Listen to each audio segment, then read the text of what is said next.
the NEET-UG examination. Now the National Testing Agency has announced centre-wise results for medical entrance exam NEET-UG.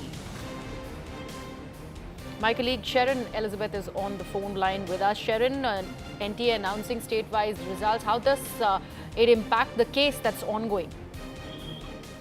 Well, this is after the directive by the Supreme Court. Supreme Court has asked the National Testing Agency that they need to, in fact, publish all the results of the NEET-UG 2024 examination by 20th July noon. Yes. And what our sources within the National Testing Agency is telling us is that they have, in fact, published all the results of this examination on their website, and accordingly, now the students can, of course, see the results. The whole idea behind this Supreme Court asking NTA to do this is to ensure that there is no any such mark distribution biasness that has happened, because the petitioners have questioned the data by the IIT Madras.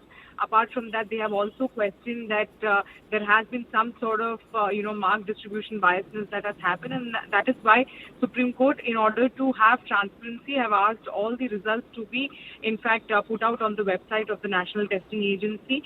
And remember, the MCC, which is the medical committee, the counselling committee, is also going to start the counselling on 24th of July. So the process is in place now. The next hearing is on Monday. We have to see what is going to be the Supreme Court's decision as far as the NEET-UG examination is concerned. Right. Sharon, stay on with us. We also have Ananya who's joining us on the broadcast. Ananya, what happens in the court on Monday now that the results as per the directive of the Supreme Court has been posted by the NTA? The parties that are going to be questioned after this sort of has been put aside, because the court really needed to know and make the results as transparent as possible. They wanted to understand whether this is a localized breach, whether few people are benefiting, or whether it's a large-scale problem that NEET-UG has seen, and hence the demand for a re-examination.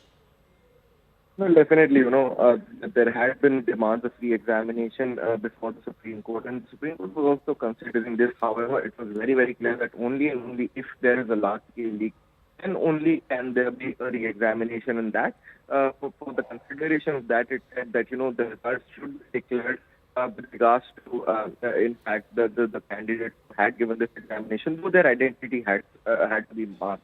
But at the same point of time, tomorrow, the day after tomorrow, when the Supreme Court reconvenes this particular hearing, remember that the Chief Justice of India would be taking this matter, in fact, in the first half. So very clearly and categorically, they will be considering all of this aspect and also this particular result. And what happens next is something that only time can tell us. But at this particular point of time, when the National Testing Agency has declared this result, the petitioners too would be, considering and would be studying these result patterns that have just now come out. And we have to wait and watch as to whether they have some queries to make, or whether they are, they say that, this result so clearly points out that there is some kind of anomaly. We'll have to wait and watch for that, but at this particular point of time, the NTA has complied with its direction to, approve this particular result by 12 p.m. today. Right. Sharon and Ananya, thank you so much for joining us with the latest on this story. Remember, the NTA was asked by the Supreme Court to publish its reports, results, state-wise results by noon today, and that has been adhered to by the national testing agencies. The result is finally out on its portal.